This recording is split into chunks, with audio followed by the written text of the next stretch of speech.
Hello, everybody. I believe we're live streaming, and we're so glad to have everybody with us tonight. I would like to say, if you're watching on the Facebook pages, I'm trying to set our bit rate on our restream. So if you watch it and there's a little lag, we apologize for that. There's a few second delay, and you can fix that by going down to your little gearbox right below your video, and then just fix that little gearbox. Don't put it on auto. Put it on like down around 450 and or 650, and that way you won't have as much lag. And so I just wanted to put that in, but we're trying to fix that. So without further ado, hello everybody listening on Power Faith Radio. We're so glad to have you with us tonight. Our Georgia group has 19, and they're expecting another family to show up just any minute. And the lady that texted me, Laura, she said our secret to having people come is have good cake and good coffee. So that's I think my wife is going to be listening in on Power Faith. Okay, in the good kitchen. deal. She's got some things to do, and so I think got it pulled up in the. All right. Good deal. My intro did not start tonight, and I was trying to get it to start, and it would not play, so we just kindly popped in. But those listening know that we do that from time to time on Power Faith Radio. So, again, it's so good to have y'all with us tonight. Those of you that are listening by Outreach Noah YouTube channel, we want to thank you for tuning in this way and joining us in this live broadcast. Please, if you've got some friends and loved ones that you'd like to have come on in and listen, invite them to come on in, share that video, subscribe to that channel, hit that notification bell that you'll be notified every time a new video goes up. Whew, I'm trying to get all these straight in my mind. So also those of you that are listening by B'nai Noach Fellowship, we thank you tonight for coming. We thank you that if you're watching it in the future, if you're not here during the live recording, we appreciate it if you're listening to this and you're in the future, and we are in your past. So we thank you so much for watching, and please subscribe and share that video with all your social media platforms. Same with those that are listening by A Simple Walk. We thank you so much for tuning with us tonight, and we invite you to do the same thing. Please like and share those videos with all your social media platforms. Also, South Carolina Noah Hides, we're live streaming with them tonight. That's Brooke Lee. And every time I say that, I'm wanting to say Bruce Lee. I don't know why, but anyway, I get tongue-tied. He might have a karate chop in there. He might. But we're so glad of what he's doing up there in South Carolina, and we're glad to have all of you. Now, if you're not watching during the live recording and you're watching in the future, we ask that you share those videos. And if you know somebody there in South Carolina that is kind of seeking the path of the Creator, seek out Brooks Lee. He'll help you join that group, and a lot of great knowledge there. Also, if I can go ahead and plug another group, we're not live streaming on that group, but Veronica Port's group, Simply Noah Hyde. It is also an awesome place to go and get great information. Did I get everything out okay? Did I get it all out? I don't think I heard anything about the Smoky Mountains. Broadcasting from the foothills of the Great Smoky Mountains of East Tennessee, you're listening to Power Faith Radio. So there you go. There you go. I just love it. I mean, it's almost, almost just about like, Ed McMahon and all of them guys there, Yeah. I'm sure some of you saw me post on my Facebook page today. When I come home, there was a big old leaf in my front yard, and I just couldn't resist saying, okay. And so it begins. So that's from a movie that I used to watch all the time when my kids was little, and I still from time to time go watch it. And does anybody know what that's from? I don't want to plug the movie, but it's a kids movie, The Dark Crystal. Oh, I just wanted didn't. Okay. I was more into the Roadrunner and okay. Daffy Duck, Scooby Doo. Well, no, I'm not going to get off on that movie. Hello, everybody. It's good to have you tonight. And I want to welcome everybody that's in the Zoom room tonight. We got Amuel Asher. We call her Yeoman Asher. She's kindly watching out for the ship and kindly grabs those questions, bring them over. And also, her specialty is when Terry brings up a text out of the blue, boom, there it is, posted on the social media platforms and also here in the Zoom room. So thank you so much, Amuel. There it is. There it is. And of course, Veronica Port, we mentioned her, Simply Noahide group. And then we've got Ronald Dickman with us tonight, and Wendell Parsons and Thomas Schaus. When we was all getting in here, Thomas took us for a roller coaster ride on his phone, and you just had to be here to be with that. And then we got Fred Rawls, and then we got my lovely wife, Annie Helton. All right. And as always, we have, I wished I had Terry Hayes. Yeah, okay. Now, I mentioned Ed McMahon, and now he's wanting to have me come through a curtain now. Listen, I told somebody about Ed McMahon here a while back, and they said, Ed who? I was fixing to say that. Our younger listeners may not know who we're talking about, but Ed McMahon was on the Tonight Show when it was really the Tonight Show. Yeah. I'm just going to say that. I mean, him and Johnny Carson. And so, of course, I can probably be more like Paul Harvey, the rest of the story. Yeah. Hey, we got some great people from our past that you can't replace when it comes to radio and TV and some of the early days. All righty. Scotty's already run down the list and everything. I won't try to copy that because it is getting longer and I'm getting older. But you all have to excuse me a little bit tonight if see me rubbing my eyes. I don't know what it is. We've had a storm come through here. We are in the midst of going into fall, and my sinuses and stuff, hey, it generally gives me craziness, but this last year, for the first time, I've never had allergies. And I think I'm having some today because we had the storm come through and the humidity's dropped, and it has that fall kind of feeling now that we have here in Southeast Tennessee. It's a wonderful, wonderful time. I told, if you don't know how good fall is until you've been in July and August in Tennessee. We get that Gulf moisture up out of the Gulf comes up through Alabama, and we've got these mountains that surround us here, and it holds it in, and the sun just bakes it. And so when it gets fall, we're ready. We're ready here. You can tell it even in the leaves. The leaves of the trees is just like they're ready. They're ready for summer to be over with. So yeah. Thank you again for joining us tonight. Again, you'll want to have your notepad, pen and paper, however you take notes. Even if you want to go back and rewatch this, have your notepad for that as well.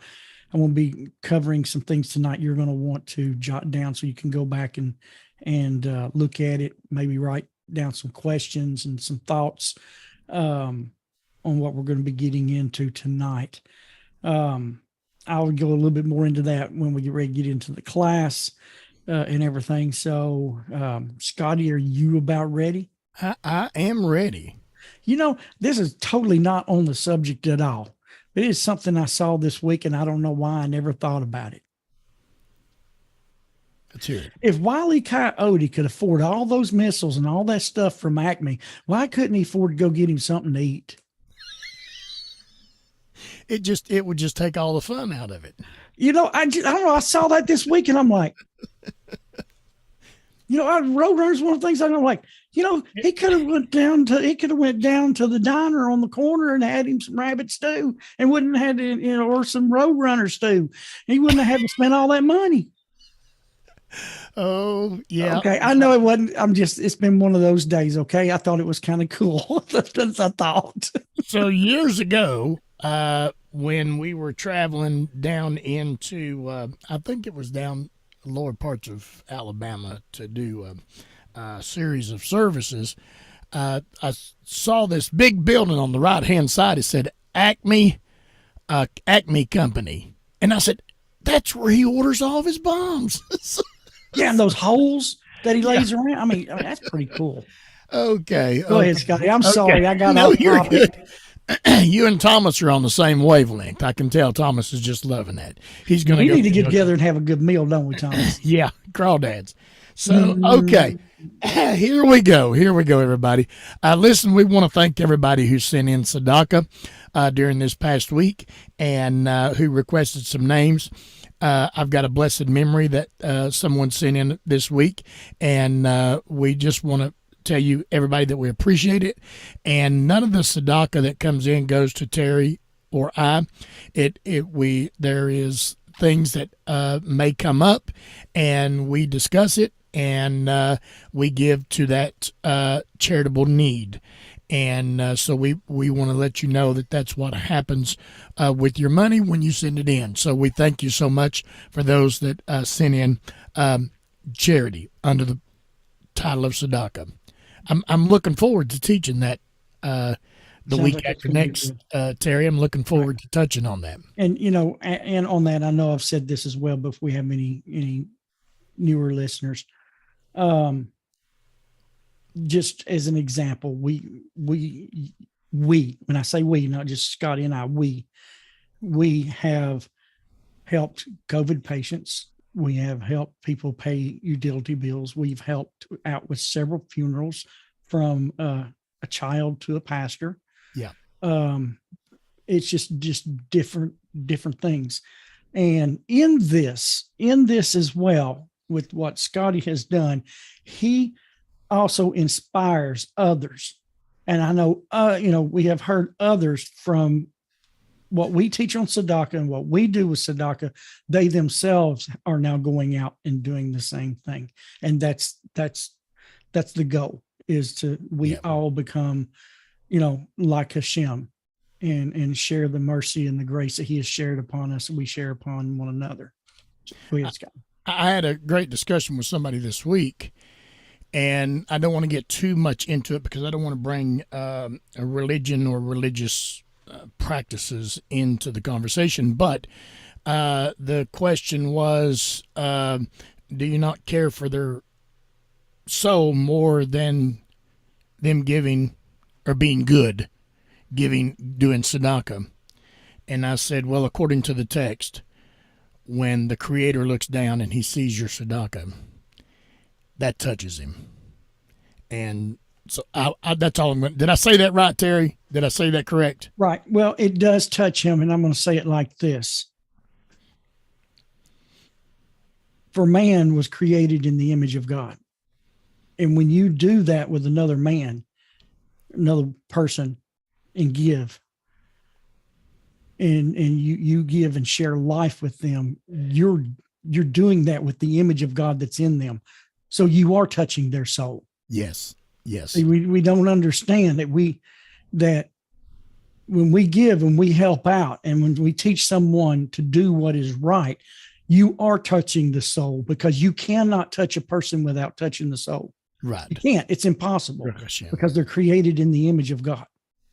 They carry his very breath. And so when you touch them, you touch him, and you touch the very breath that is within them. Yeah. And it's the same way. If you do evil to a person, you're doing that to their soul.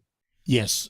So go ahead, Scott. All right. Baruch Hashem, Baruch Hashem. We're going to start with our birthdays tonight. And Ross Nichols had a birthday this week. We're giving tzedakah for him. Also, Christopher Otts had a birthday this week. We thank you, that person, sending that in for Christopher.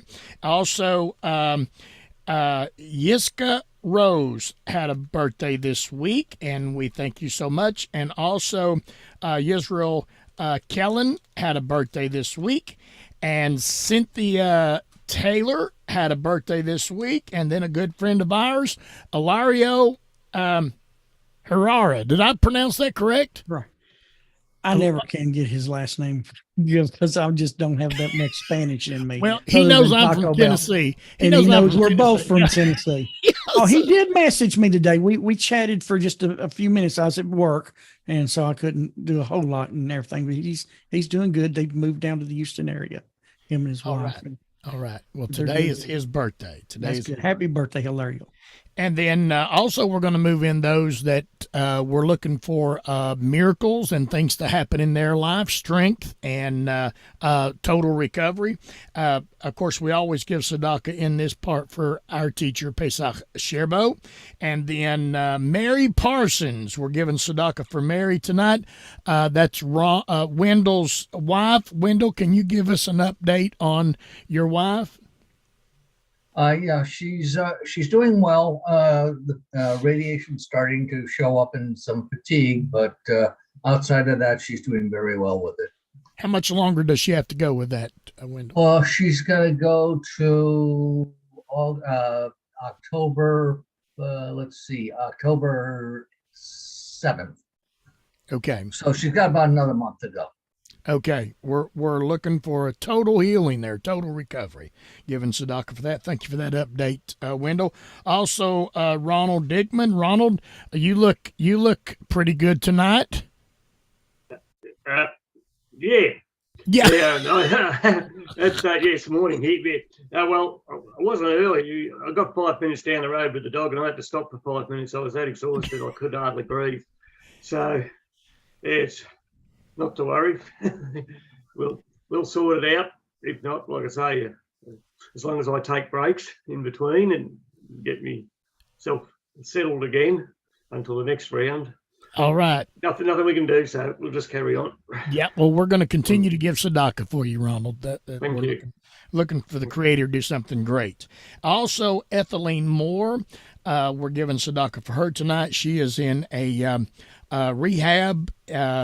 And we're giving tzedakah for her tonight. She had a light stroke. And then also Sharon Garland.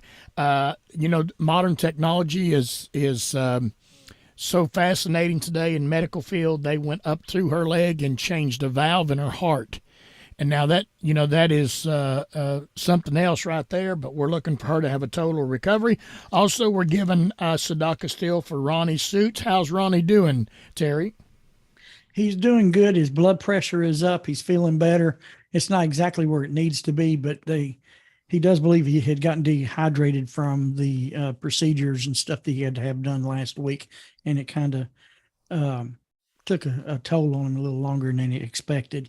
He does have some regular scheduled doctor's appointments coming up Friday and everything. So I was asking him today, but he even coloring his skin and stuff, it looks good. And he's got a little bit of energy. And I told him we were continuing remembering him as well. And he wanted to send a thank you for keeping him in mind in his situation. Right. Baruch Hashem, Baruch Hashem. We're always going to keep him on the list. And then Tina Lyons. I'm almost through with you. I'm almost to you, Terry. I got you on the list for your arm. But Tina Lyons, we're giving tzedakah for Tina Lyons tonight. Also, Amuela, this is your dollar. Somebody always sends that in. This is your dollar going into the tzedakah box to bless someone. We thank them for that. And also, Thomas Schaus, you're on that list that they send in for you. And also, Veronica, I don't know if you like being associated with the two I just said, but so that same person always sends in $1 for you. And no, I believe she would be friends with Amuela, but Thomas is a little so they sent in tzedakah for you, Veronica. And Veronica mentioned that they found her van, and so we don't know if it's none worse for the wear, or what all it had in it, or what all it don't have in it. But when will you be going down to check that out, Veronica? I'm heading down there tomorrow. So. Okay. And we are, go ahead. What was you going to say, Veronica? Oh, no, I was just going to say, we'll see how it goes. Okay. We're praying that you just jump in that thing, start it up, and maybe they even left you a full tank of gas. I don't know. That may be wishful thinking, but we're gonna look that direction. We're gonna think positive. We're gonna think positive. Also, let's see. Let me get on down here. My daughter, Pam Helton, we're giving tzedakah for my daughter tonight. And also my wife, Dolores Helton, we're giving tzedakah for her tonight. And then, if I'm getting these names correctly, we had an anniversary this week, and somebody sent us in a tzedakah for this anniversary, and it's for Pincus, and if I'm pronouncing her name right, Panena Taylor. I think I've got that correct. So they had an anniversary, and happy anniversary to you. We're giving tzedakah for that anniversary. And then we had a blessed memory. A gentleman kind of texted me early in the week, and he catches the broadcast. He doesn't get to come in when it's live, but he catches it and listens to as much as he can of it, and he really appreciates it. And he's given tzedakah in blessed memory of Jenny Brown. We're giving tzedakah in blessed memory of Jenny Brown. Remember, tzedakah will change you, change your family, change your community, and together we can change the world. All right, Terry, are you ready to go? Oh, yeah. Well, I hope so. Okay. And the reason why I say I hope so, well, you'll understand when I get into this. Again, you're going to want your notebook and notepad, take some notes. I've been wanting to get into this subject for quite a while. I've been studying it. I'm not done studying it because I did not know how major this thing was until I started getting deeper into it, and I've consulted my teachers and my elders on the subject.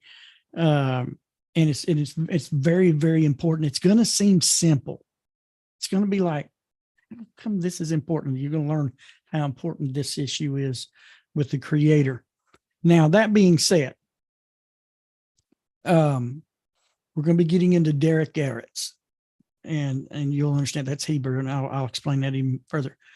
Last week we talked about we were going to be answering some questions this week. Scotty and I looked at the list and looked at the questions, and I just made a judgment call. The reason why I didn't get into the questions this week, because the questions that we've had that y'all have sent in, which is amazing, which are great questions, and there's never the bad question is the one you don't ask.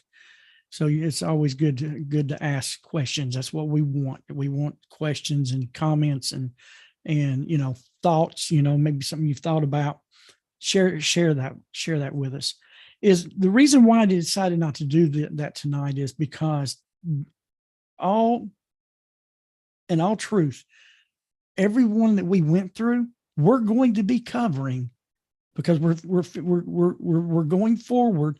We're moving into not tonight, but we're going to be moving into the individual study of each of these principles and categories that the Creator wants us to live by.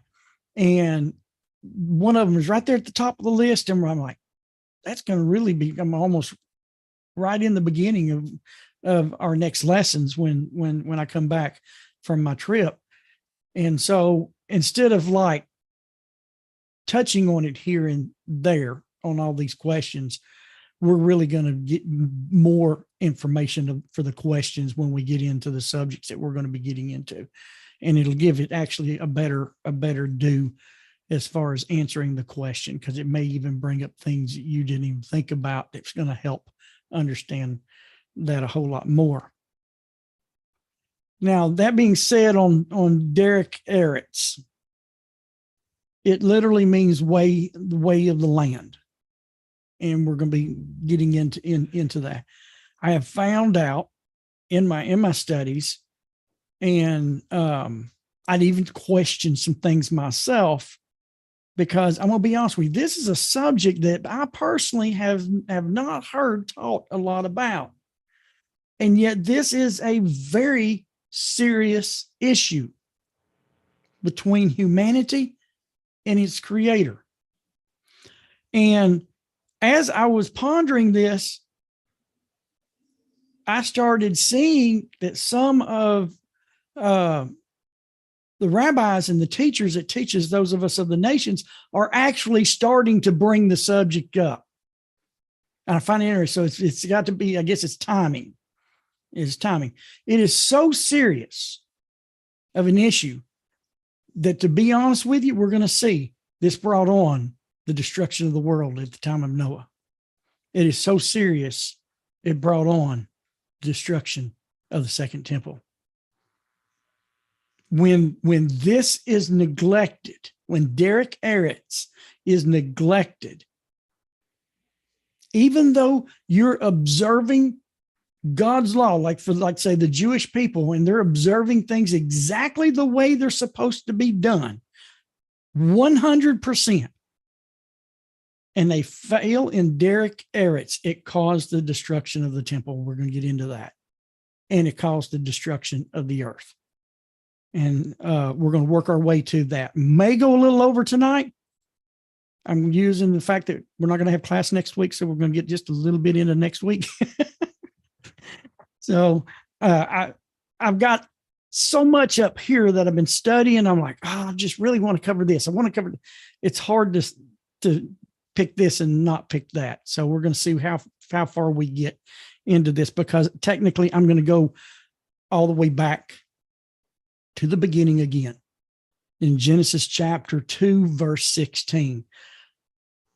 Those of you that have been following us for a long time, we're going back there again. Yes, we're going back there again. Oh, by the way, we're going to be going back there a whole lot. You might as well have this highlighted, circled, whatever you want to do, because this passage we will be, and there's some other passages in the future that's going to be similar, but this is going to be a main thing, because there's so much taught and to be learned in this passage in Genesis 2:16 and 17.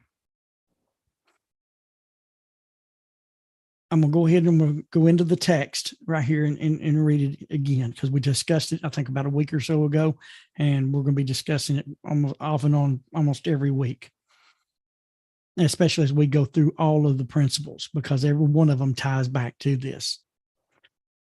And Hashem God commanded the man, saying, of every tree of the garden you may freely eat, but the tree of the knowledge of good and evil you shall not eat thereof. For on the day you eat of it, you shall surely die. There's a ton of information. I shared some of it. I'm going to share it again. Some of the same information, because it doesn't hurt to go over and over and over to learn something. As Rabbi Hirsch puts this is the beginning of man's moral training. Understand, moral training. Okay?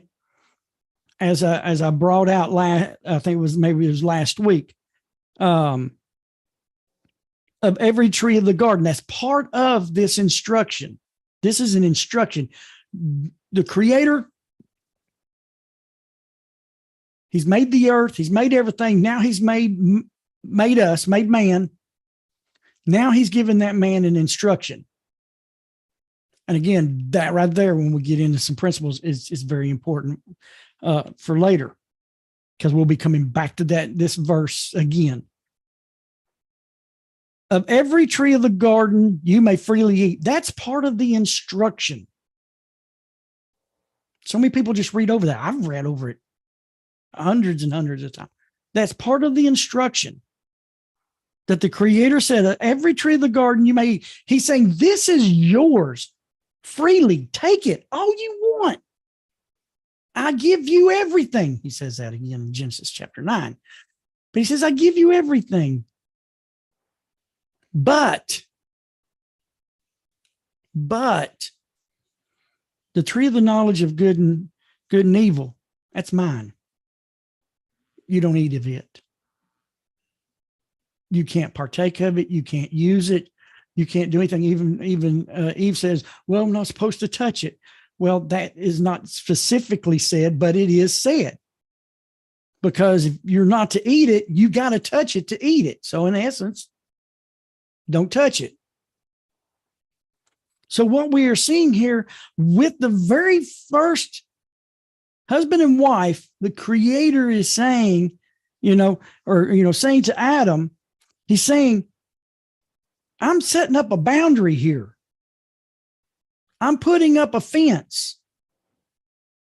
You're on that side of the fence and I'm on this side of the fence, and what's yours is yours and what's mine is mine. Of course, we know everything's the creator. I'm talking about using human terminology here,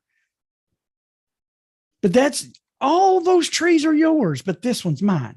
Don't touch it. Don't eat it. And he doesn't say, if you eat it, you're going to die. He says, for on the day you do, Creator already knew he was going to eat it. Matter of fact, there are some sages who are saying that was actually the plan, that they would eat it. Now, the problem with that is, because he doesn't say if, it says for on the day. It says, I had it in my other. Let me find it right here. Let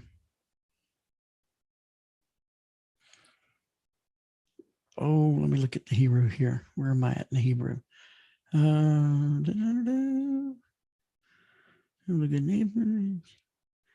Okay. Right here. Biyom, on the day, in the day. Ki biyom means in the day or on the day with the bait in front of it. It's not an if you eat it. It's when you actually do it. You're going to do it, but on this day you're going to die. But there's a purpose for that even there too. Because you understand, we needed to be in that position to die. We really did. To have never eaten of that tree and to live for, and to have lived forever and partaking of the tree of life and living forever. Everybody goes, oh, that is not what God intended for man. And some people are probably sitting there going, what in the world are you talking about? We wouldn't have had all these problems. And you're 100% correct. Because without sin, you would have never known mercy. Without sin, you would have never known grace. Without sin, you would have never known forgiveness. All of that would have been hidden from you. There would have been no need for it. There would have been aspects of the nature of God that man would have never known. It's just like one of the sages of Israel who says that a high priest who has never sinned in his entire life cannot stand in the same place of a Baal Shuvah. A Baal Shuvah is a person who knew what he was supposed to do, but left and went and lived a wrong life, but then came back to God and received forgiveness. And the person who lived 100% righteous cannot understand the power of forgiveness, the power of mercy, the power of grace. So it was on the day you eat, you will die. We needed to do that. It was what was wrong is how they went about it. Because as we looked into the story, we seen that they began to gaze at this and they began to look at it. And they begin to just like lick their chops at it. And wait a minute, this is not mine. It's like a good old Southern boy down here. And he's looking across the fence at his neighbor's Chevy that's, all jacked up, or that Chevelle sitting over there. And then every time he turns it on, the windows, vibrate. And you're sitting there, man, I want that. I want that. And the longer you look at it, the more you desire it. And there comes a point in time they took. So before they even ate, they violated the boundary that God set and they stole. Understand, this is the beginning of man's moral training. And one of the very first things that they done in this training process before they violated the commandment of eating is they stole. They committed theft. And theft has become a major issue with man from that time forward. It's one of the deepest issues. So it's not the fact that on the day you eat, you will die is negative. It became negative because of the way they went about it. The sages has a lot to talk about. I'm not going to get into it, but the sages talk a lot about if they had went away around the right way, the different things that would have been. But in itself, it has been a good thing because we've learned things about the Creator and we've learned things about ourselves as mankind that we would have never known that was there. And by this happening, it pulls out all the darkness that's in man gets pulled out, and we get to be confronted with that. It's not hidden anymore. And so it started right here. It started right here. And Derech Eretz was the way of the land for 26 generations before the giving of the Torah, 2,300 and something years. From Adam all the way to Sinai. And we're going to continue to look at this. And this is where it began at. Then when you go over to Noah, chapter 6, it's in Parshas Noah, begins in verse Genesis 6:9, but we're going to be looking at verse 12. And said, God saw, and behold, it was corrupted, the earth, it was corrupted. For all flesh had corrupted its way upon the earth. Now this here is, in the Hebrew, it's Darcho al Haaretz. And the sages sees this way of the earth. All flesh had corrupted its way. So to be able to say that, there also has to be the other side of the coin, that there's an uncorrupted way. And we're going to be getting into that. And the Noahide laws is a central part of this, and you're going to see some things here that has been created since the beginning, and as long as there is man upon this earth, which is going to be a long time, because the righteous inherit the earth, so the earth is going to be here forever. There's a lot more to come, you know. We're not told the end. We don't have the end of the story happening right now. We're part of the story. But there is a way that's not corrupted. So we're looking from Adam up to this point in Genesis chapter 9. All flesh had corrupted its way. All flesh. And it begins with man. Because we've learned that even the sages says nature cannot become corrupted unless man does it. So when the flesh that was in the animal form, because it says all flesh here, it says kol basur, all flesh or bodies, became corrupted. Even the animal kingdom become corrupted because of the evilness of man. So there is a way that's not corrupted. And this way that we're talking about in the Hebrew is called Derech Eretz.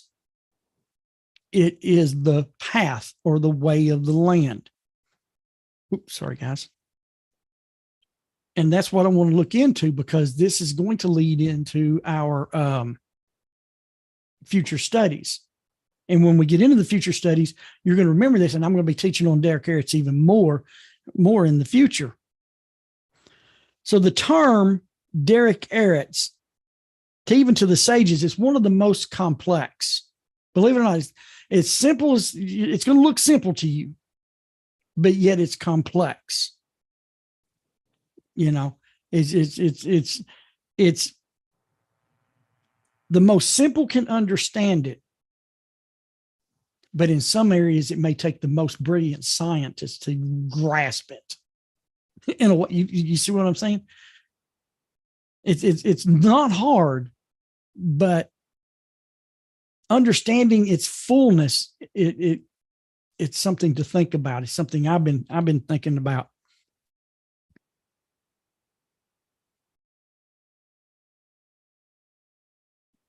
Been trying to decide where I wanted to start on this because I've got so much information here that's laying before me. It's like you got an encyclopedia. Do I start at A or do I start at U? Or the first part of this is really just a good kind of introduction, but it's some of this is said twice. But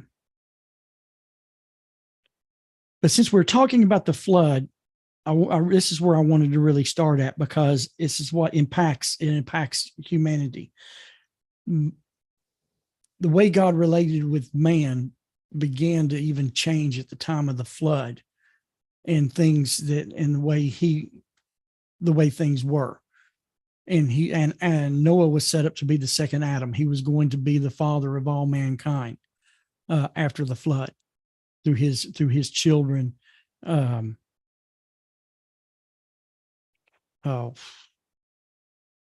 Scotty, through his children, Japheth and Shem and Ham. There we go. I had a airspace go through my head. In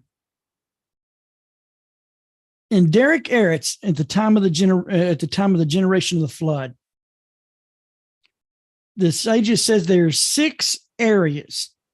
When they've studied this out, it's interesting. There's six areas that was violated that I wanted to look at. The first one was, and you're going to think this is simple. You're like, wasting my time. No, social etiquette and good manners. Ethical character and sensitivity toward others. Earning a living. Intimate family life. Environmental conscious. These 6 categories that I just read constitute Derech Eretz, the way of the land. I'm just going to show you an example. So in every one of our 7, the 7 Noahide laws are connected to every one of those.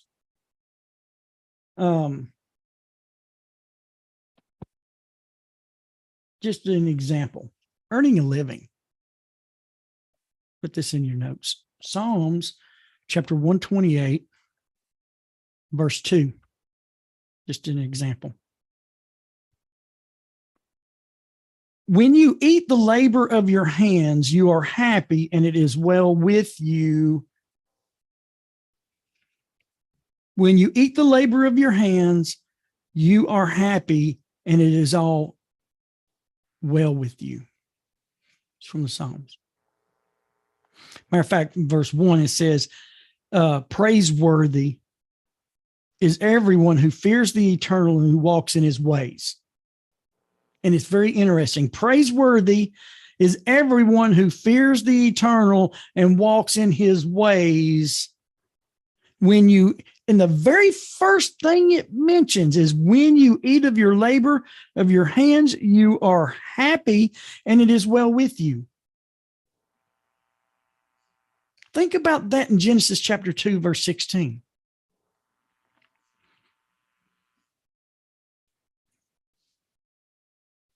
Earning a living is parts of Derech Eretz. When you earn a living, when you work hard,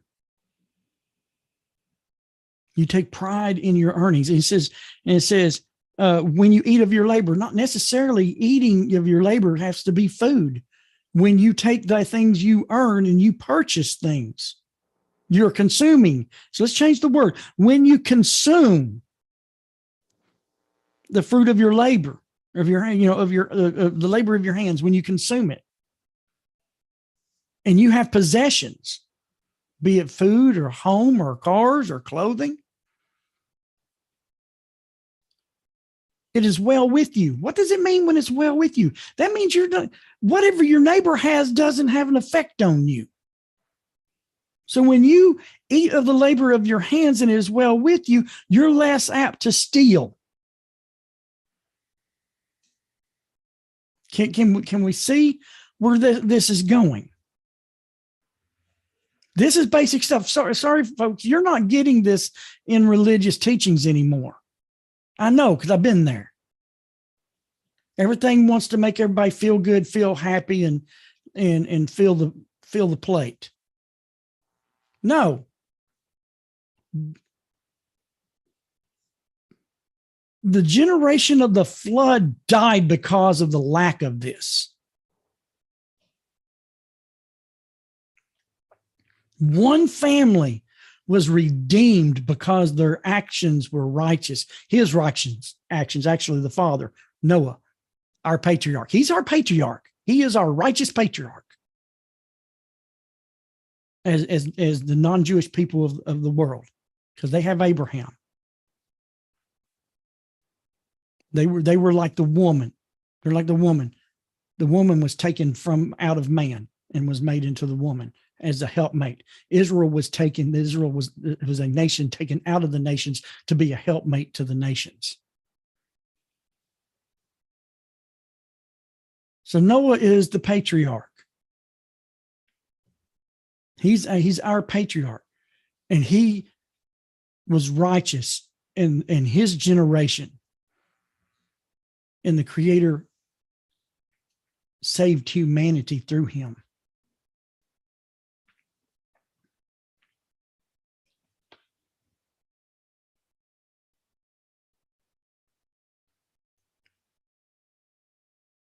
Rabbi Hirsch, who had a whole, I just want to say ministry, his work, his drive, a lot of things he taught was on Derech Eretz, on the way of the land. His definition is one that many of the sages today, even, the Torah teachers today hold to. And this is it. Rabbi Hirsch wrote, Derech Eretz, the way of the land, the way of the earth, includes everything that flows from human beings' necessity to perfect his destiny and his shared life with others in society through the medium and the circumstances available to him on earth. Let me read that again. The way of the earth, the way of the land, includes everything that flows from the human being's necessity to perfect his destiny and his shared life with others in society through the medium of the circumstances available to him on the earth. The term is used in reference to earning a livelihood, establishing civic order, referring also to the paths of morality with manners and decency that the correct social life requires, and relates to the ongoing universal and civil development of humanity. That's kind of a mouthful.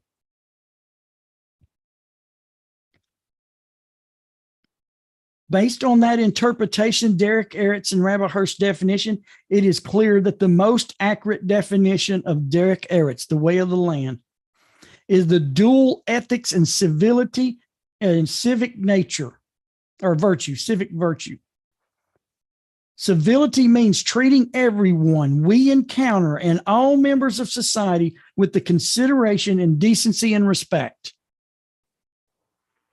Civic virtue means always aspiring to act for the good of the city, i.e., society in general, and our fellow citizens especially. It implies living our lives in a manner which is not only good for ourselves, but also focuses on the greater good of everyone. See, it's a little bit, it goes a little bit beyond Mayberry. When we deal in a respectful and decent manner with our fellow human beings with appropriate etiquette, ethics, and manners, live and healthy family life to perpetuate life, ever mindful of the impact of our actions on the environment around us, earn an honest living, thereby proactively contributing to both our well-being and to the society at large. Terry, when you get a minute, I want to throw something in. No, go ahead. I don't know too many people that remember this. I remember it because I did a study, and I'm gonna call it a thesis. It wasn't a thesis, but I'm gonna call it that for lack of better terminology in my mind. But I don't know if too many people remember the program called the WPA. During the Depression, everybody was out of work, and robbery was rampant. And the president at that time got together, and I'm just going to read little excerpts of this because I've still got the paperwork. Between 1935 and 1943, employed over 8 million people, and the headquarters was here in Nashville by Harry S. Berry, a World War II a commander. So anyway, what I want to say is, they knew the way to pull out of the Great Depression was to get people back to work. And so they just didn't want to keep giving people money. So what they did, they paid people to go to work. And then they hired, just real quick, they hired professionals, people like brick masons, stone masons, artists, book writers. I mean, just a vast amount. And they paid these people to train these other people. Now, my grandfather, blessed memory, worked on the WPA. And, of course, his family had always farmed. But they taught him to be a stonemason. And later, he learned how to work in a sawmill. And he was at a young age. He was like a teenager. He worked in a sawmill. And then his one job all of his life, he retired from this place that he started at from the WPA and worked. That's the only job he had all of his life. He worked at a sawmill that's less than a mile from my house where the sawmill was. And it changed the United States because it put people back to work and gave them a sense of responsibility. And they said the crime rate dropped drastically. Right. That's Derech Eretz. This is the moral plan of the Creator for humanity, and it started in Genesis 2:16. Yeah. I just want to throw that in because that was really good. That's good. That's exactly what we're talking about when we talk about, we always hear, those of us that studied this, it's been in this and studying, we always hear that this changes society. It sets up a harmonious societies and governments and peoples and towns. And I'll be honest with you, there've been times I've sat back and I've looked, I said, okay, when we look at just the Noahide laws as categories, okay, I can see how that's, but something seemed missing. What's missing is you cannot have the divine law without Derech Eretz. Derech Eretz is the path. We're going to see this. It's the path to the divine will of God. And this is, and as the sages said, this is something that is inherently in every person. It's part of our creation. And part of our creation was given free will, and we choose whether to follow the instinctive moral training that God gave us in the garden. He gave all of us it. How does that happen? How's that? Because the Torah sages that are very deep. I mean, they're very deep, very holy. They recognize and they tell us that every soul that will ever be of mankind was within Adam. He carried every soul.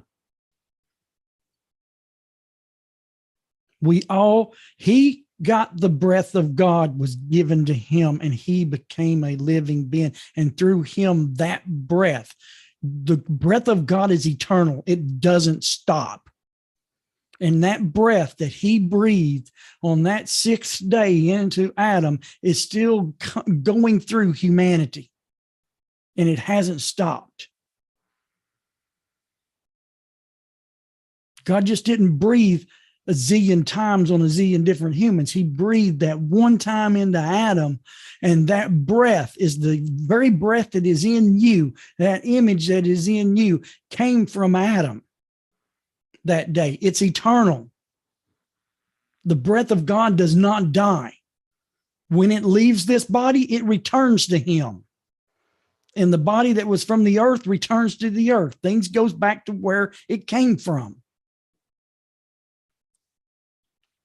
And so there's this inherent morality that is within the breath of the Creator that's in each one of us. And we have that choice to do good or to do evil. We have that choice. That's what makes us human. That's what makes us the highest part of God's creation, even higher than the angels, because they don't even have free choice. They're just like a half-inch wrench. They're made to turn a half-inch bolt. You know, a wrench has no choice to do from what it was made to do.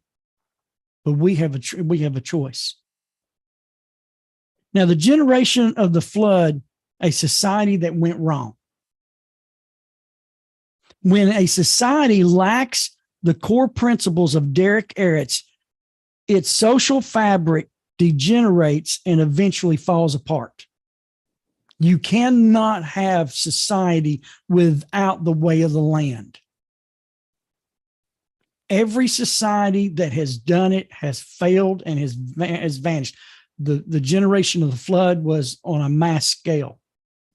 But look at the nations and look at the peoples that have been on this earth that is no longer with us as a people. This is what happened at the time of the flood. It says, amazingly, while the extracted terminology of the Derech Eretz originates in the words of the sages, the concept itself appears almost in exact wording in what we just read in Genesis chapter 6, verse 12. The Derech Eretz, when God said to Noah again, when all flesh has come before me, the world is filled with Hamas, and I will destroy them. Which is, like I said, it's in Genesis chapter 6, 11 through 13. In that passage is the source where we find a clear reference to the concept of a way of the land with the words Derech Eretz, his way in the world. All flesh had corrupted his way in the earth. The context that the term is used is incredibly significant within the regard of its meaning. And here is a pertinent point that regarding to the term of Derech Eretz, the Torah describes the nature of the corruption of the words with the words for all flesh. Again, like I said earlier, kol basor had corrupted its way. From this context, it is clear that the meaning of the words of the Derech Eretz in this passage in Genesis chapter 6, verse 12, is a way of a healthy and decent society. The way of a healthy and decent society had become corrupt.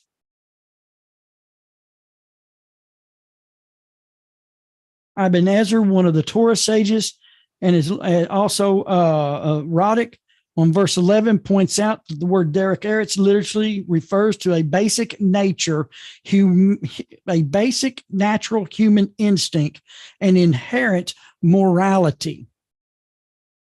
The Ramban goes on and says, since it is a natural path, it is therefore an intelligible and rational one that humanity should have worked out on itself, for itself. Let me say, for humanity should have worked out for itself its own moral course. It's so natural. The right moral path is so natural within us that we should actually work it out. But it's, that's again, you're going to have to work it out. I'm just going to give you an example. My wife and I, we both work for a Toyota dealership, and she works in the internet side. I'm down at the parts warehouse, and she gets calls part of her job is take calls from people, looking to buy, seeking information. And people are mean today. My wife comes home, she goes, I hate people. They call her things that I would not say because there's women's present, that they call her because they can't get what they want. For 2 years, there's been an inventory shortage, and some people, for some reason, it hadn't registered in their pea brains. What do you mean there's an inventory shortage? Where you been at? Oh, you've been home. That's right. Some of us didn't get that. Some of us have been out here the whole time. But I mean, she's wore out. She's tired because the way she's treated. Where's the respect? Where's the character? Where's the morality? This is more of a me generation than I have ever seen in my 57 years of life.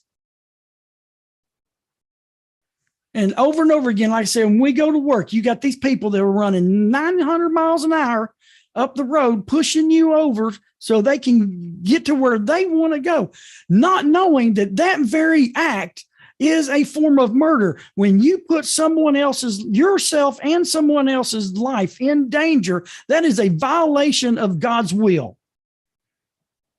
So think about that the next time you run up on somebody flashing your lights, wanting them to get out of the way, and they're already driving 10 miles over the speed limit.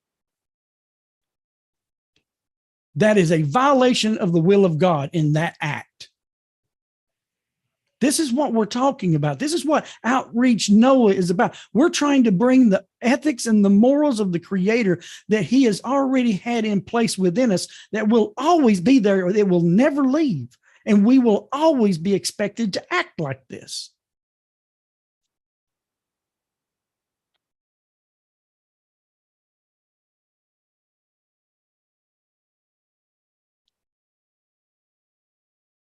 And I've mentioned this before. I was going to bring this point up again, talking about the time of the Second Temple. It is said by the Torah scholars that the men of the Second Temple, that they were righteous, they were pious, they toiled in the Torah learning, but they were not upright in the way of the world. They therefore acted with causeless hatred in their hearts and regarded all of those who were different religiously, who had different religious paths, like the Sadducees and the heretics. Even though they were different, they hated them. They didn't have proper human relationships with these people. And I can say the same thing here, and I'm guilty as the rest of them. When we look at here in the United States and we look at what's going on, we got two different parties that hate each other. Not mentioning any names, but hate has gone out toward the people of either party. And that's not the will of God. This divisiveness led to spilling of innocent blood and to all the evils of the world until the temple itself was destroyed. God is upright and does not put up with this type of righteousness. What type of righteousness? A righteousness that observes a commandment to its T, but yet hates his neighbor for any reason. I don't care if it's racism. I don't care if it's because somebody's economy level is not where you think, that they're at a lower level, or their political opinion or their religious opinion.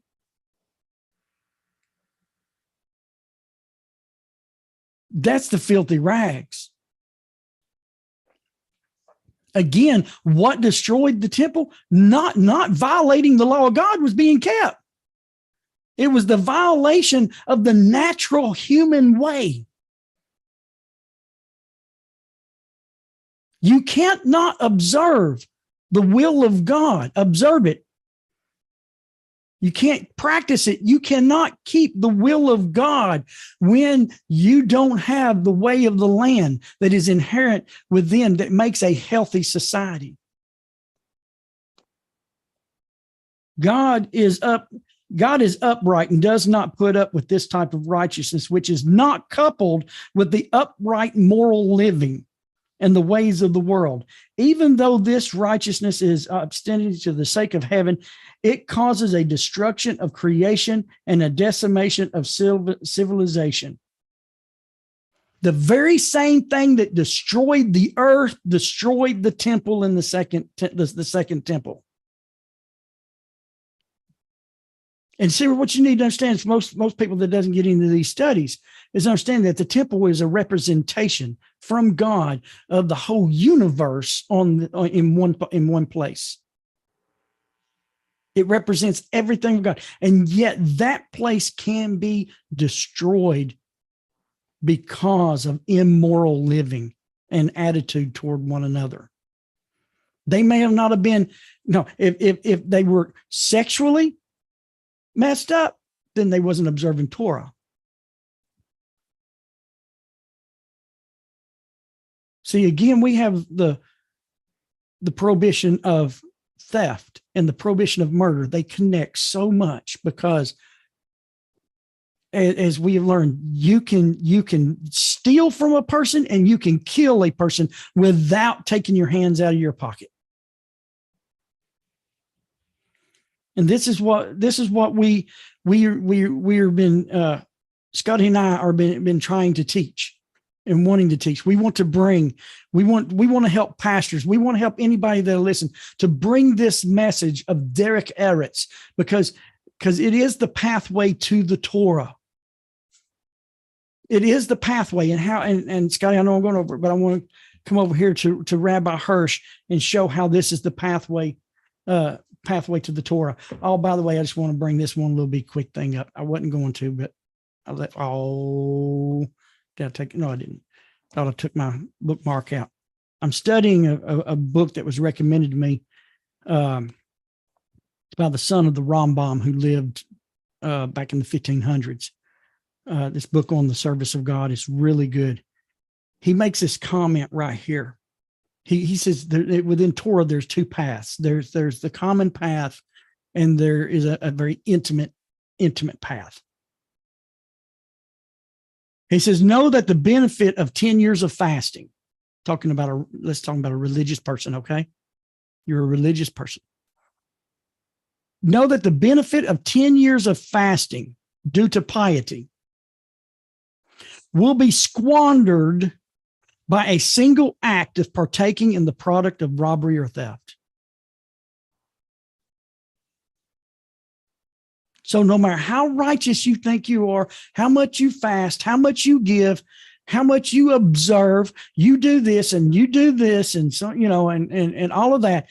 And yet you take one minute thing of robbery or theft, all of that is nothing.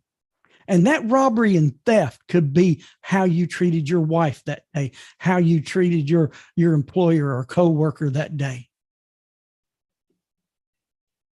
It can be that little bit can totally ruin everything you think you've done in your religious life. This is how important the way of the land is, the way of the Derech Eretz. I like the Hebrew. Scotty knows I love the Hebrew. When I learn Hebrew terminologies, the concept, for some reason, I understand it. So let's go back to Genesis real quick here, and we'll try to close up. I'm going to be speaking a lot about this because this goes hand in hand with teaching of the Noahide laws, because they're in the middle of this, because every one of them deals with some aspect of a moral society, a moral human being. In Genesis chapter, make sure here, I think it's 3. Yeah, Genesis chapter 3. In verse 24 is when man is being banished. It says, and he banished man, and he stationed the cherubim at the east of the garden with the flame of the ever-turning sword to guard the way to the tree of life.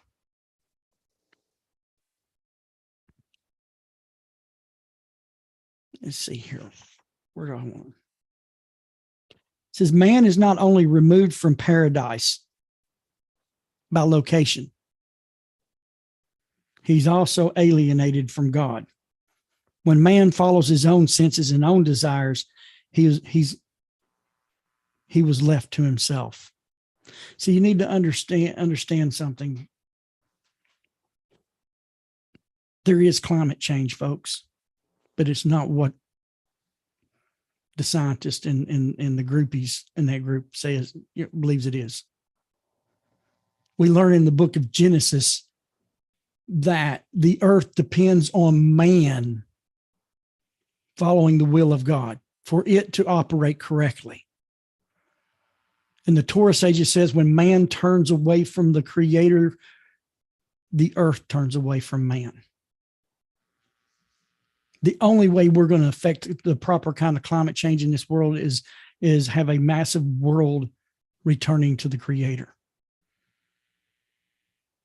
Your automobiles and cow farts has nothing to do with it, but the actions on how you treat one another does. That will affect the change. Matter of fact, what we learned the other day, we'll talk about it again later about the rainbow.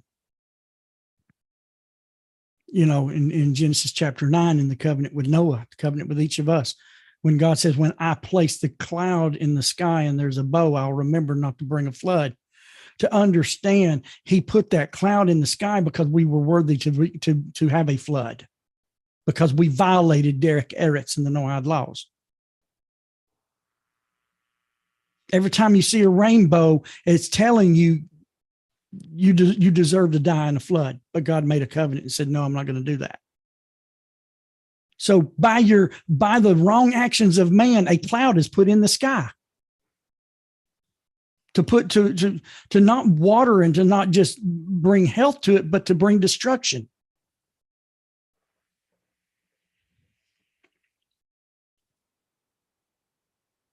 When it says here to guard the way of the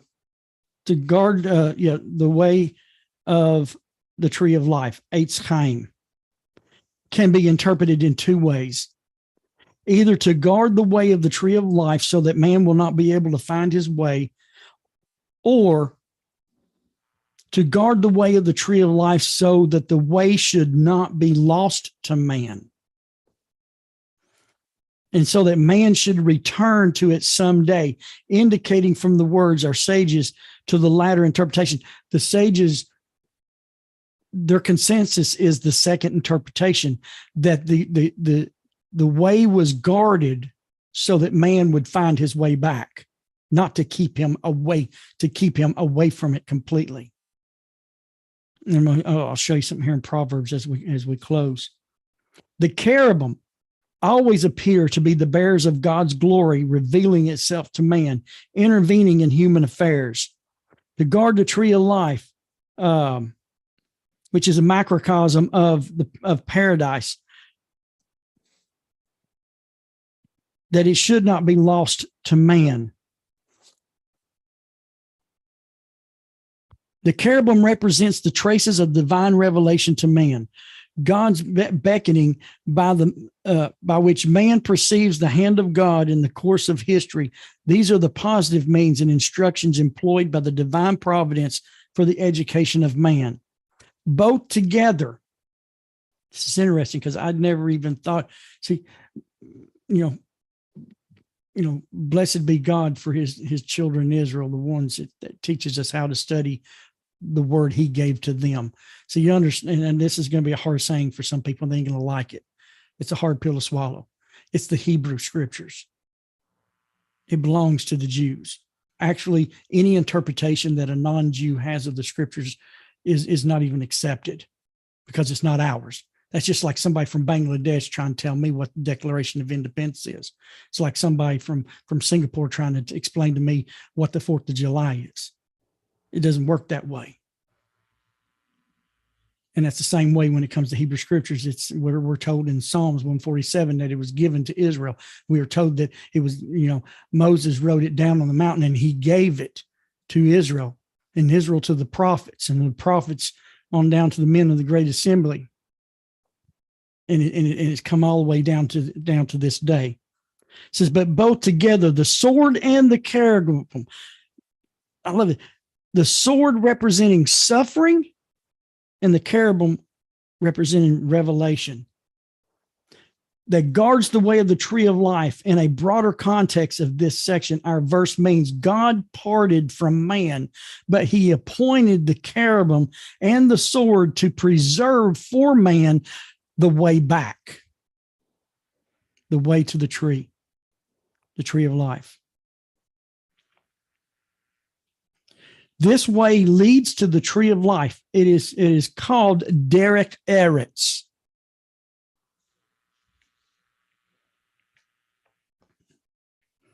The way of culture and social wisdom, which educates man to morality and order of his social life.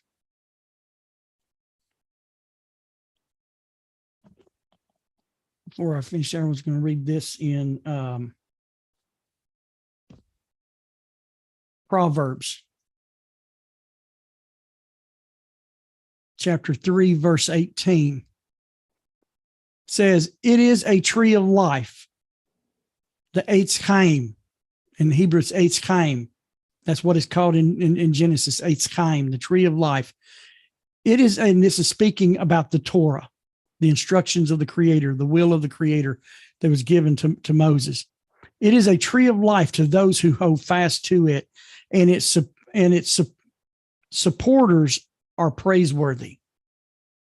The instruction of God, the Torah, is called by King Solomon.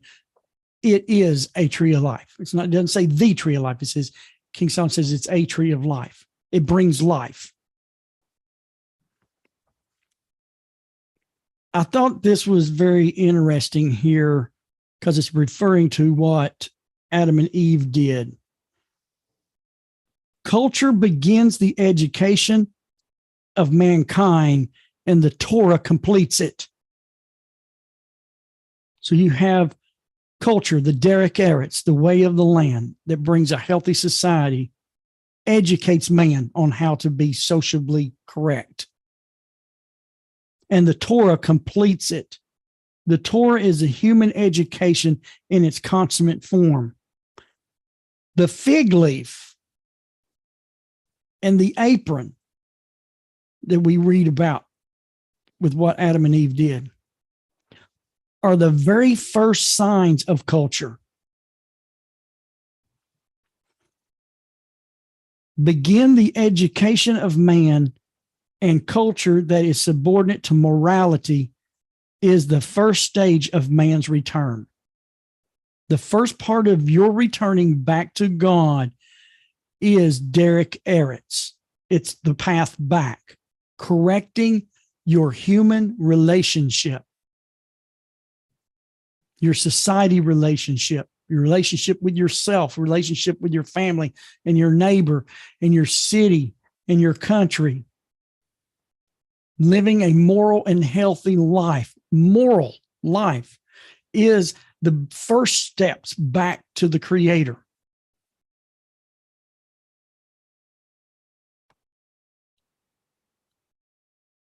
The culture precedes the Torah, understanding 26 generations between Adam and Mount Sinai. We are given from Genesis 1 all the way up through to Exodus 20. We are given Derech Eretz. We see examples of its failure when we fail to keep it. We see examples of when it is kept. And it's only, and that is the pathway to Sinai. The receiving of the Torah. We receive what we call the Noahide laws today through the authority of Moshe Rabbeinu, because he gave things to Moses. He reiterated everything that was to be law. And like we read last week, law, mankind is the only thing that operates on law. Law is what governs a society. Now, there are bad laws. That's done through the failure of Derech Eretz. But when we have the good laws that protects life and the quality of life, that's what we're supposed to be doing. The culture precedes Torah. The sword and the cherubim suffering and the intuitive perception of a higher being will guide mankind to the path of culture, which leads to the tree of life. If the culture does not lead to the Torah, but rather seeks to take its place, then that culture is not the way that leads to the tree of life, but it leads to degeneration. Go ahead, Scotty.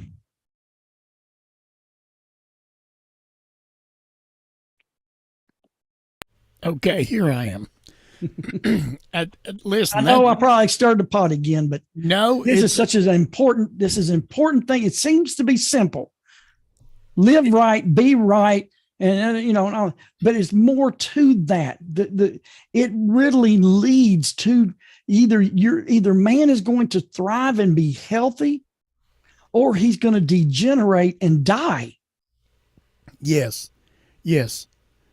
I love a teaching. I mention this teaching often by Rabbi Skobach about the Torah teaching, basic four things, our connection and responsibility to the Creator, connection and responsibility to creation, connection and responsibility to humanity, and connection and responsibility to ourselves.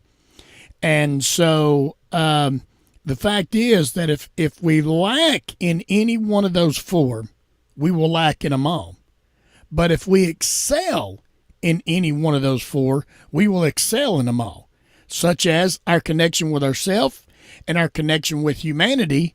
That puts something inside of us. All of a sudden, we're excelling in Torah teaching, and our thought patterns change, how we see ourselves, how we see humanity, how we see creation, and how we see the Creator. And I think the teaching tonight on Derech Eretz, I think that is an excellent. It's a needful thing right now for that to be delivered. Thank you, Terry. Thank you so much. Well, again, we're leading up. We went through the philosophy of the seven laws. Now we're talking about the path of humanity that is natural within all of us, as the Torah sages tell. It has to be in place.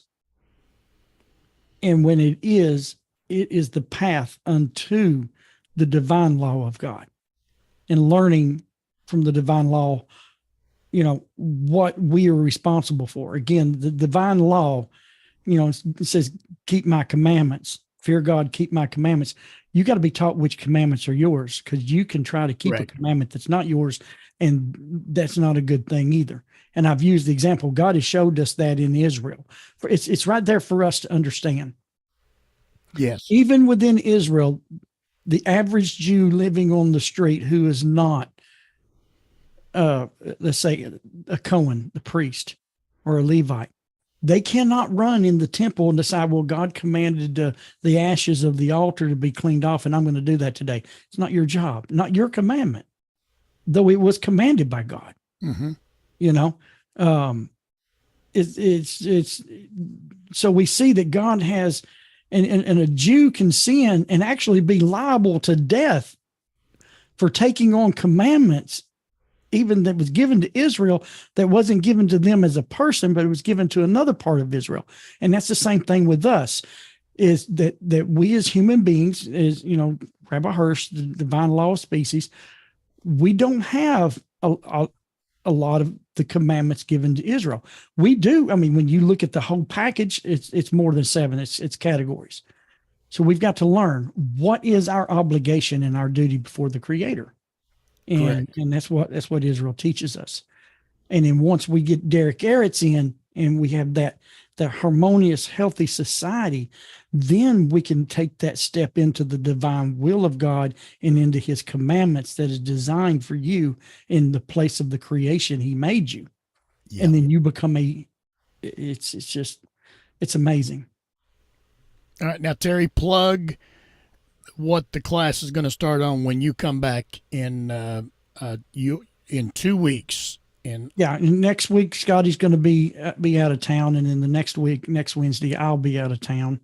I'm going to be in the fair state of Georgia. Okay, like our Georgia group there. My wife and I are going to one of our favorite spots. Well, it's our favorite spot, really. That we're going to be going spending a few days and let her get some rest and everything. Because, like I said, it's been a crazy year on her end. But I've been looking at that. I've been thinking about that. I'm actually looking forward to having a little bit, because we're going to get into the 7 laws. And I think I've thought about going with some of the questions that we've had recently, but I've decided to start, and I want to use the same pattern that Z.V. Freeman did in his article, and going from the highest sanctity down through. I'm going to start with the prohibition of idolatry, and we're going to learn some things. There's going to be some uncomfortable things that we're going to learn. I'm not going to get into every detail, because you can spend months on just one. What I want to do is cover kind of like some history, some history and some practicality of what's in each life. They're just an example. Scotty and I was talking one day, and I'm going to bring this up again once we get into it. We're sitting there at the restaurant, and Scotty's, how many of us is going to knock on wood? Yeah. Oh, you're not going to bring that up, are you? We've all done it, and I've almost done it, because it's part of our culture. Yeah. But believe it or not, it's not a very good thing. And we're going to learn about little things like that's in our life, So I remember when we were just talking, and I said, I looked at this guy and said, you do know where that comes from. Well, where did it come from? It is amazing how many things that we adopt in society, and we don't know where it came from, but we just do it without thinking. Now, people's going to say, well, I did it not meaning that. I completely understand. But it's the act of doing it that represents that, right? Right. We're going to get into that. We're going to get into that. I'm going to get into I'm going to start with the prohibition of idolatry and work our way through, through blasphemy and the same list that we went through. We're going to work. Now, each one may have multiple weeks on each one, because there's no way to cover things that needs to be. And I want to take my time. I want to try to not hurry. And if you're going to have questions, flow them in, so that if you've got questions from one week, we discuss them the next week. I'm not in a hurry. to get through this, because this is such important stuff that we need to learn. We need to know what we are responsible for as not only non-Jews, but as humans before the Creator. We are responsible for this. Right. So that's going to start on the 28th, September the 28th. That's when I take your word, X. I haven't looked at the calendar. Okay, I'm looking at the calendar now. So that's going to start on the 28th. Next week on the 14th, we're sorry to say we will not be here. But then on the 21st, I'm going to do a little bit of teaching on tzedakah, and because that's a passion of mine. And then, of course, on the 28th, Terry will be back, and we're going to start that series that he's talking about. So we're looking forward to seeing Is there any questions tonight that we need to cover? Anything from last week or anything before we take a break? Because I'm going a little long because I know we're taking a break next week. But there was, but I don't think they could be answered in just a few minutes. So I'm going to write them down and present them. What he's saying is this ex-Pentecostal preacher can't explain it to you in a Baptist amount of time. Exactly. So, okay. All right. You have to take 2 breasts instead of 1. So, all right. Well, I'm going to bring us to a close. And, Veronica's got her hand up and Amuel's got her hand up. Who goes first? Veronica? I just wanted to have Terry repeat those 6 areas real quick that violated at the time. Oh, yeah.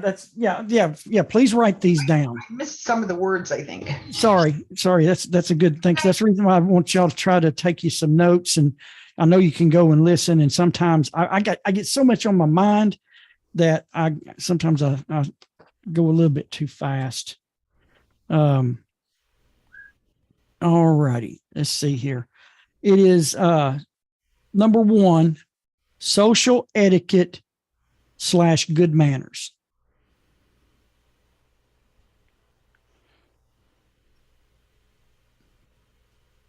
And if you wanted to write this down, it says according to the sages, Derech Eretz can mean 6 different things, and these are the 6 things that are found within the way of the land. Social etiquette / good manners, number 1. Number 2, ethical character / sensitivity to others.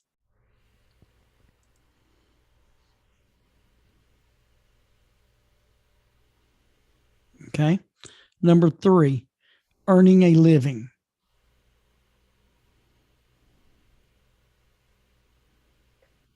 Number 4, contribution to society.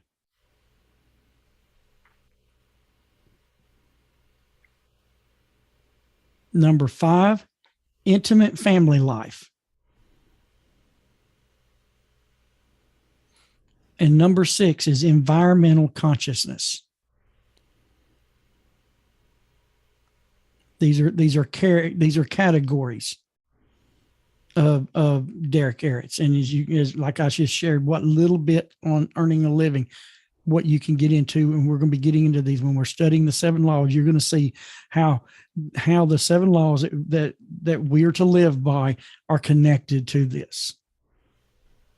And we're going to see, and one of the questions is, where's this at in the scripture? We're going to be learning that. Sometimes it's specifically said, and sometimes it's not. You derive it from what is being said, because it's part of Derech Eretz. You're going to see that. Did everybody get that? Okay. Looks like Veronica has it written down and posted over here in the chat in the Zoom room. Is there any way to copy and paste that real quick in the other chats before we leave, so that everybody that can see it looks like Anuel is already. She's. I'm telling you right now, if she was on the Enterprise, she would keep Kirk in line, and that's a big job. We'll give her a minute to get that copy and pasted. Yeah, if you paste it to all the chat groups. Do what? Do what, Thomas? She would be the captain. She would probably be the captain. Just get out of my chair.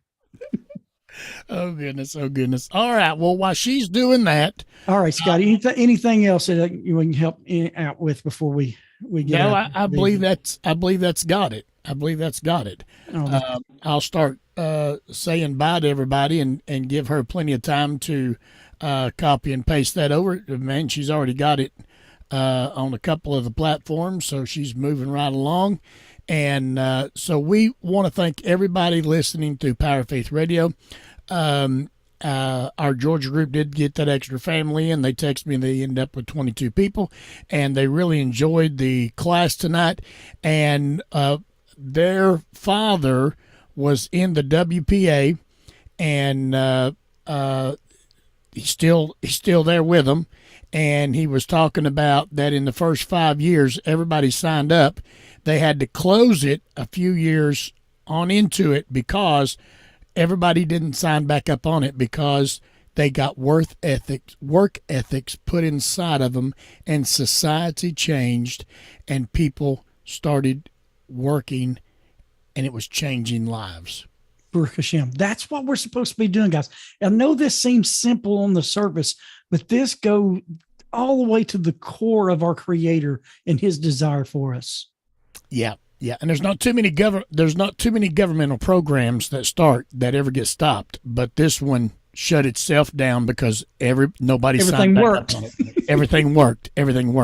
I don't know if anybody here in Tennessee realizes this, but a lot of our airports here in Tennessee was built by the WPA.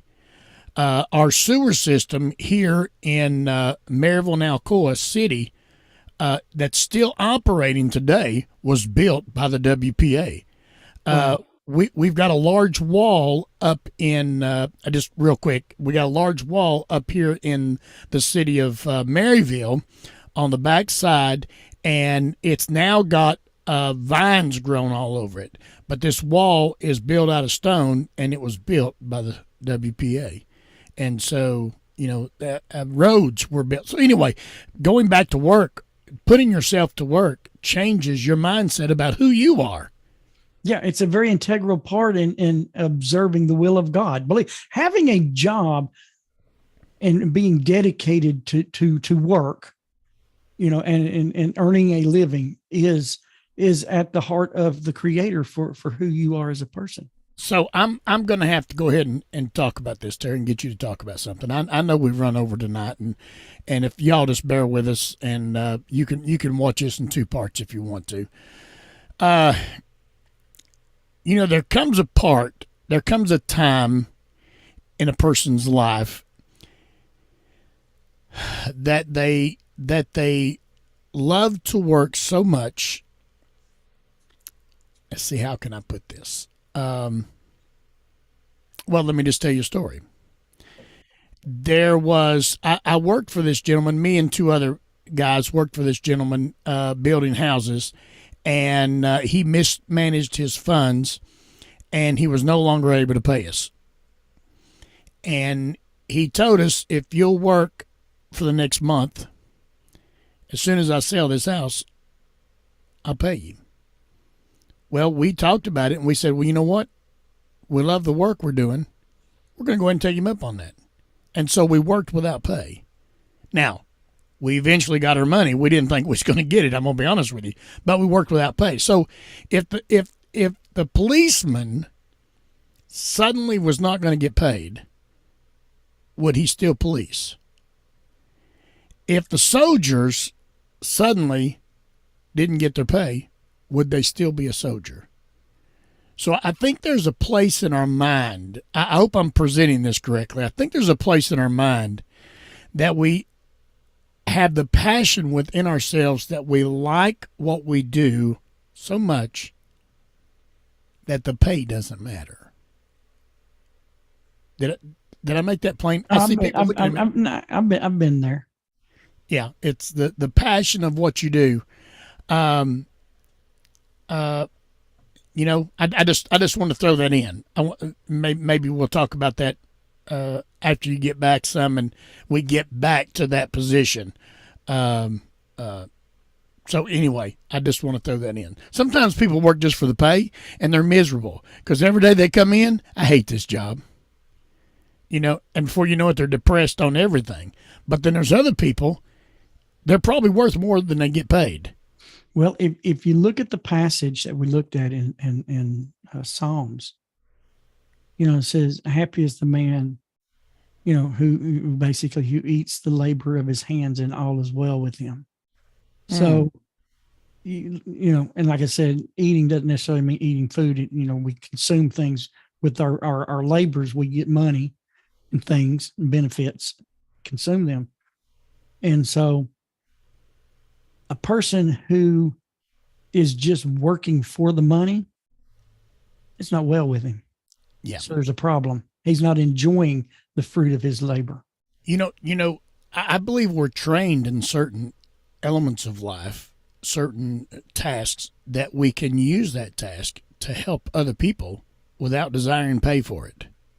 And I could give numerous. Oh yeah. I mean, like when I did, I've done heat and air for about 20 years. And we had a situation where a man who was an elderly man who was passing away, didn't have long upon the earth, but he didn't want to leave his elderly wife with a wood stove. And he had $200 or $300, and he talked to our manager. He says, "What can I get for that?" And it wouldn't even buy a system at Walmart. Yeah. So on a Saturday, our whole company, we showed up and we put a central heat and air heat pump system in their house from scratch. I mean, they had nothing. They had a wood stove and a window unit. That's it. But he was concerned for heat. And we put in a full system in one day. And so he could have peace with his heart that his wife had heat in the wintertime. Not to worry. And we did it for nothing. That's what I'm talking about. And I've never have forgotten that day. I was a duck man. I was in there cutting holes in floor and slinging flex and hanging metal duck as hard as we could go. And today I do it again. I've done that. I did a lady up here who lost both her legs in a car accident, and Joe and I kept her heat pump going. A few times we asked her if she could pay for a part, but we did the labor for free. Yeah. You just do that. You just do that. Yes. That's part of our connection with humanity. Yeah. So, all right. Okay. Now, Amuela, you had your hand up a while ago. Did you have your hand up for the same reason Veronica had her hand up, or did you have your hand up for another reason? Same thing? Same what? Okay. Same. Okay. So we really appreciate Veronica. I'm telling you. We appreciate Veronica, but I'm talking about Amuela. I'm getting them both mixed up now. One of them's down here and one of them's over there on my screen, and then all of a sudden they changed around on me. So all right, I'm going to bring us to a descent before I get myself in trouble. Those of you listening by Power Faith Radio, we thank you so much for tuning in with us tonight, and we so appreciate it. Those of you listening by Outreach Noah YouTube channel, please share that video with all your social media platforms. Subscribe to that channel, hit that notification bell that you'll be notified every time a new video goes up. And the 3 Facebook pages that we live stream to tonight: A Simple Walk, a B'nai Noach Fellowship, and South Carolina Noahides. And I think Brooks Lee got a great kick out of me calling him Bruce Lee. So anyway, so we appreciate all those. Please share those videos. Invite somebody to come into those groups, and we'll greatly appreciate that. Remember, we will not be here next Wednesday night, but the following Wednesday night, I believe, is the 21st. We will be here, and then the 28th, Terry will be back, and we'll be looking for everybody then. Until then, Baruch Hashem, do something great for your neighbor. Yeah. And Veronica, I'm looking for some pictures for that van. Yes. That you'll be driving it home and not hauling it home. So, okay. And we'll see everybody later. Bye-bye. Baruch Hashem. Bye-bye. Bye-bye.